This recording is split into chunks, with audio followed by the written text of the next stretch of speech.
Firman Tuhan dari Lukas 8 ayat 22 sampai 25. Pada suatu hari Yesus naik ke dalam perahu bersama-sama dengan murid-muridnya dan ia berkata kepada mereka, "Marilah kita bertolak ke seberang danau." Lalu bertolaklah mereka.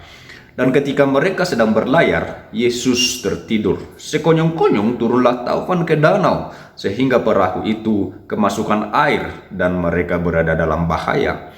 Maka datanglah murid-muridnya membangunkan dia, katanya, "Guru, guru, kita binasa." Ia pun bangun, lalu menghardik angin dan air yang mengamuk itu.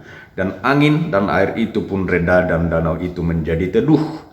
Lalu katanya kepada mereka, "Di manakah kepercayaanmu?" Maka takutlah mereka dan heran, lalu berkata seorang kepada yang lain, "Siapa gerangan orang ini sehingga ia memberi perintah kepada angin dan air dan mereka taat kepadanya?" Murid-murid Yesus adalah pelayan yang sudah berpengalaman. Saya yakin bukan kali pertama ini mereka menghadapi badai di dalam pekerjaan mereka sebagai seorang nelayan.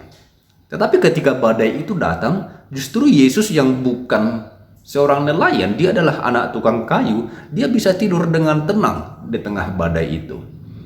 Lalu murid-murid berada dalam ketakutan, dan mungkin menurut kalkulasi mereka, perhitungan mereka, ketika air sudah sampai masuk ke dalam perahu itu adalah bahaya. Maka teman-teman yang dikasihi Tuhan, saya merenungkan setidaknya 2 poin dari bagian ini. Yang pertama adalah kehadiran Kristus dalam hidup kita. Mungkin kita mengatakan bahwa kita adalah orang percaya, kita taat, kita mengikut Tuhan.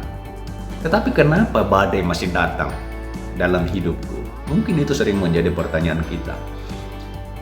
Artinya apa? Bahwa ketika kita berkata kita pengikut Kristus, itu bukan berarti badai tidak akan menghampiri kita. Bagian yang kedua, mungkin saat ini kita menghadapi badai-badai yang membuat kita, menurut perhitungan kita, sudah sangat membahayakan bagi kita. Tapi seolah-olah Yesus tertidur, tidak memperhatikan kita, tidak mempedulikan kita, bahkan sepertinya ia meninggalkan kita. Dan bukan hanya Anda sendiri yang pernah mengalami itu. Murid-murid pada zamannya juga merasakan hal yang sama. Berserulah senantiasa kepada Tuhan, maka Dia akan datang menolong kita.